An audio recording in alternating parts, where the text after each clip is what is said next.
राधा वल्लभ श्री हरिवंश।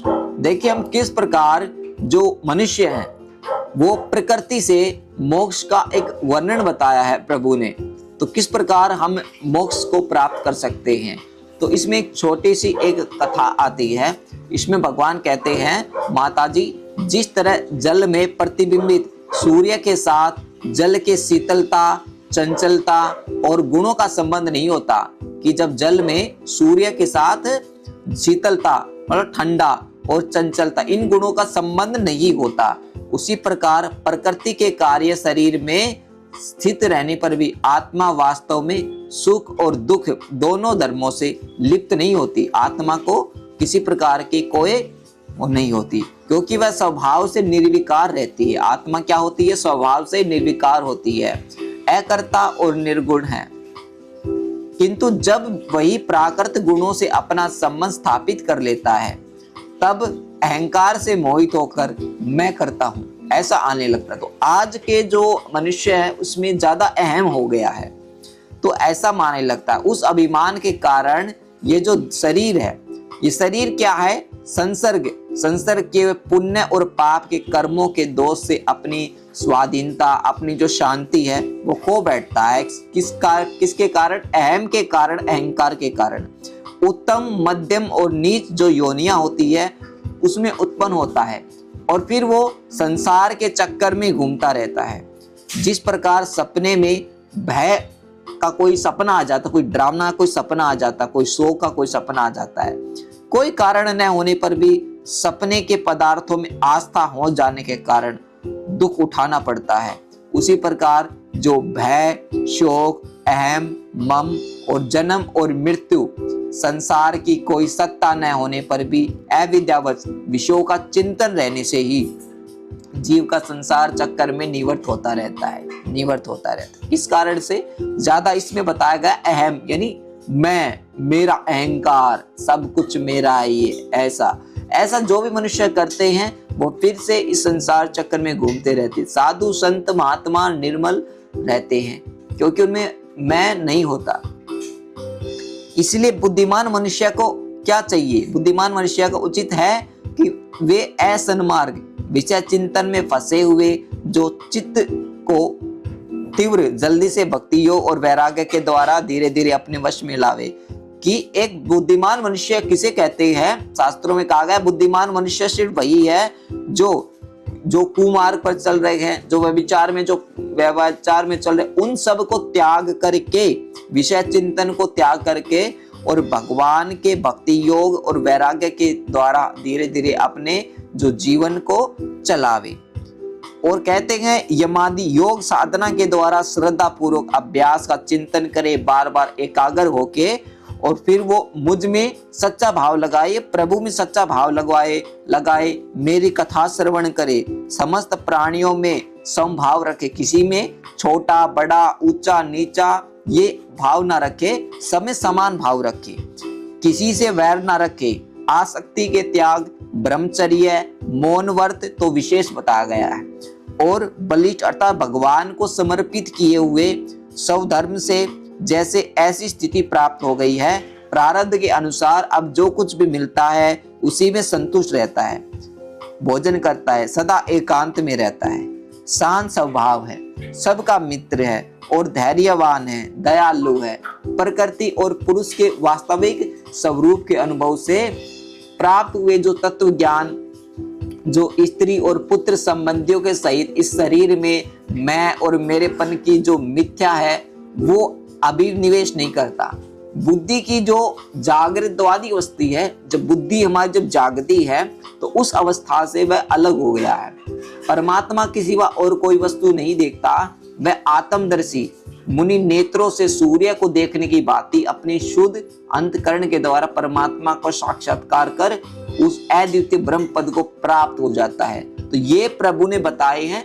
जो एक तो आपको जितना ज्यादा हो सके भगवान में ध्यान लगाना है, एकांत में रहना है, संतोष सात्विक भोजन करना है, शांत स्वभाव रखना है, सब में एक भाव रखना है, सब आपके मित्र हैं, आप दयालु हैं, धैर्यवान हैं, ठीक है, धैर्यवान हैं, और आप एक स्त्री और पुरुष के संबंधियों में शरीर का मैं और मेरेपन या झूठ बोलना, ये सब आप भाव ना रखें। बुद्धि की जब जगने की जो अवस्था होती है हमारी बुद्धि की, वे अलग हो गई है। परमात्मा के सिवा और किसी भी वस्तु को नहीं देखे कि ये अलग है, ठीक है। सब जगह आप परमात्मा को ही देखे, तभी आप भगवत साक्षात्कार ब्रह्म पद को प्राप्त कर सकते हैं। जो देहादि संपूर्ण उपाधियों से पृथक जो अहंकार, जो मिथ्या वस्तु में सत्य रूप में भासने वाला जगत कारणभूता प्रकृति का अधिष्ठान, कार्य वर्ग का प्रकाशक और कार्य कारण रूप संपूर्ण पदार्थों में व्याप्त है। जिस प्रकार जल में जो पड़ा हुआ सूर्य का जो प्रतिबिंब है, जब वो दीवार पर पड़े हुए आभास के संबंध से देखा जाता है, तो जल में दिखने वाले जो प्रतिबिंब है, जो दृश्य है, वे आकाश स्थित सूर्य का ज्ञान होता है। और उसी प्रकार जो वैकारिक आदि भेद से 3 प्रकार के अहंकार बताए गए हैं, देह, इंद्रिय और मन। 3 प्रकार के ये अहंकार है, देह, इंद्रिय और मन। और मन में स्थित अपने प्रतिबिंबों से लक्षित होता है। जब उसका एक लक्ष्य उसको मिल जाता है तो वह लक्षित हो जाता है, और फिर सत परमात्मा के प्रतिबिंब उस अहंकार के द्वारा सत्य ज्ञान स्वरूप परमात्मा का दर्शन होता है। जो सुषुप्ति के समय निद्रा से शब्दादि भूत सूक्ष्म इंद्रिय और मन बुद्धि आदि के अव्याकृत में लीन हो जाने पर स्वयं जागता रहता है और सर्वदा अहंकार शून्य है। जागृत अवस्था में यह आत्मा भूत सूक्ष्मादि और जो ये दृश्य वर्ग है दृष्ट रूप में स्पष्ट अनुभव में आता है। सुषुप्ति के समय अपने उपाधिभूत अहंकार का नाश करने से ब्रह्मवश करने अपने को ही नष्ट हुआ मान लेता है। जिस प्रकार धन का नाश होता है, धन का नाश हो जाने पर मनुष्य अपने को ही नष्ट हुआ मानकर अत्यंत व्याकुल हो जाता। अब कहते किसी का अगर 5,000 रुपया अगर खो गया या फिर किसी गलत काम में लग गया, जुए में लग गया, और फिर उसको बहुत ज्यादा दुख होता है। अब उसको दुख ऐसा होता है कि जैसे उसका कोई कुछ चला गया हो, उसका कुछ नष्ट हो गया हो। उसी प्रकार वह भी अत्यंत विवश होकर धीरे धीरे नष्ट हो जाता है। माताजी, इन सब को बातों को मनन करना विवेकी पुरुष अपनी आत्मा का अनुभव कर लेता है। जो विवेकी पुरुष होता है वह अपनी आत्मा का अनुभव कर लेता है, और जो अहंकार के सहित तत्वों का अधिष्ठान और प्रकाशक है। अब देवती ने पूछा, प्रभु पुरुष और प्रकृति दोनों ही नित्य हैं और एक दूसरे के आश्रय में रहने वाले हैं। जो पुरुष और प्रकृति ये दोनों नित्य हैं और एक दूसरे के आश्रय में रहने वाले।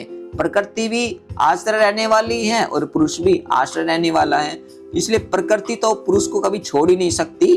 तो कहते हैं ब्राह्मण, जिस प्रकार गंध और पृथ्वी तथा रस और जल की पृथक पृथक स्थिति नहीं हो सकती, जो गंध है और पृथ्वी है और रस है और जल की कभी भी पृथक स्थिति नहीं हो सकती, उसी प्रकार पुरुष और प्रकृति भी एक दूसरे को छोड़कर नहीं रह सकते।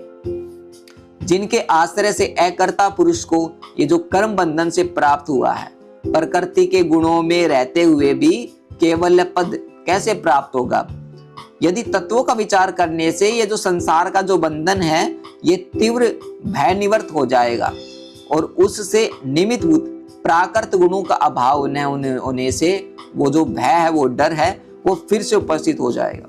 भगवान ने कहा, माता जी, जिस प्रकार अग्नि का उत्पत्ति स्थान अरणी अपने से उत्पन्न होकर अग्नि में जलकर भस्म हो जाती है, उसी प्रकार निष्काम भाव किए हुए स्वधर्म पालन के द्वारा शुद्ध होने से बहुत समय तक भगवत कथा श्रवण के द्वारा पुष्ट हुई मेरी ही तीव्र भक्ति से तत्व साक्षात्कार कराने वाले ज्ञान से प्रबल वैराग्य से व्रत नियम के सहित किए हुए ध्यान अभ्यास से अपने चित्त की प्रगाढ़ एकाग्रता से उस पुरुष की प्रकृति अविद्या दिन रात क्षीण होती रहती है और धीरे धीरे लीन हो जाती है। फिर नित्य प्रति दोष दिखने से भोग कर त्यागी हुई वे प्रकृति अपने स्वरूप में स्थित और स्वतंत्र बंधन से मुक्त हुए उस पुरुष का कुछ बिगाड़ भी नहीं सकती। जैसे सोए हुए पुरुष को सपने में कितने ही अनर्थों का अनुभव करना पड़ता है। अब जब हम सपना लेते हैं, हमें तरह तरह के सपने आते हैं जिनका कोई भी लेना देना है, कोई लॉजिक ही नहीं है उन सपनों का, लेकिन फिर भी वो आते हैं। किंतु जैसे हम जग जाते हैं तो उन सपने के अनुभवों का जो मोह है वो फिर नहीं होता। मोह जागते ही वो मोह है वो खत्म हो जाता है। लेकिन जब सपना हम लेते हैं तब अगर भय का सपना है, हम सपने में भय करेंगे या फिर एकदम से जैसे कि उठेंगे तब एकदम से भय आएगा और फिर देखेंगे 2 मिनट बाद सब नॉर्मल, ऐसा कुछ भी नहीं है, वो एक मिथ्या सपना। उसी प्रकार जिसे तत्व ज्ञान हो गया और जो निरंतर मुझ में मन लगाए रहता है, उस आत्माराम मुनि का प्रकृति भी कुछ भी नहीं बिगाड़ सकती। भगवान जो हैं, अगर एक पुरुष ने भगवान में मन लगा लिया तो कहते हैं भगवान की प्रकृति भी उसका कुछ नहीं बिगाड़ सकती। प्रकृति में जितनी भी आपदाएं होती हैं, जितने आने वाले जो भी संकट आएंगे, आगे जो भविष्यवाणी बताए गए हैं, तो अगर वो साधक, अगर पुरुष अगर भगवान में मन लगाता है तो उसको किसी भी प्रकार की कोई भी परेशानी नहीं सामना करनी पड़ेगी। प्रकृति उसका कुछ भी नहीं बिगाड़ सकती है। जब मनुष्य अनेकों जन्मों में बहुत समय तक आत्मचिंतन में निमग्न रहता है और उसे ब्रह्मलोक और सभी प्रकार के भोगों में वैराग्य हो जाता है, मेरा वह धैर्यवान भक्त मेरी ही महती कृपा से तत्व ज्ञान प्राप्त करके आत्मानुभव के द्वारा सारे संशयों से मुक्त हो जाता है। फिर उसे कोई संशय नहीं रहता और फिर लिंग देह का नाश होने पर एकमात्र मेरे ही आश्रित अपने स्वरूप बुद्ध केवल संग के मंगलमय पद को सहज में प्राप्त कर लेता है। जो उसका लिंग देह शरीर है, जैसे कि लिंग देह होता है जैसे कि पुरुष और एक और स्त्री। जब पुरुष और स्त्री होते हैं, दोनों अलग अलग बताए गए हैं, पुरुष और स्त्री जब अपने शरीर का त्याग कर लेते हैं तो फिर वो मेरे पद को प्राप्त कर लेते हैं, जहां पहुंचने पर योगी फिर लौट कर नहीं आता। फिर इसको कर्म बंधन से हमेशा हमेशा के लिए छुटकारा मिल जाएगा, जन्म मृत्यु के चक्कर से। अब कहते हैं माता जी, यदि योगी का जो चित्त है, योगी का जो मन है, वो अगर योग साधना में बढ़ी हुई मायामयी अणिमादि सिद्धियों से जिनकी प्राप्ति का योग के सिवा दूसरा कोई साधन नहीं है, नहीं फंसता, तो उसे मेरा अविनाशी परम पद प्राप्त होता है, जहां मृत्यु की कुछ भी दाल नहीं गलती। तो वो मृत्यु है, वो हमारा कुछ नहीं बिगाड़ सकती। जन्म मरण का जो चक्र है वो सदा सदा के लिए समाप्त हो जाता है जब हम प्रभु में चिंतन करते हैं, प्रभु में ध्यान करते हैं, प्रभु की कथा श्रवण करते हैं, प्रभु में ही मग्न रहते हैं। इस संसार से हमारा उनका और इन सभी जो खाने पीने का, इन सभी का कोई लेना देना नहीं है, कोई लेना देना नहीं है। सिर्फ हमारा जो ध्यान है प्रभु के चिंतन में रहता है तो परम पद को प्राप्त हो जाते हैं, दोबारा से इस लोक में हमें आना नहीं पड़ता।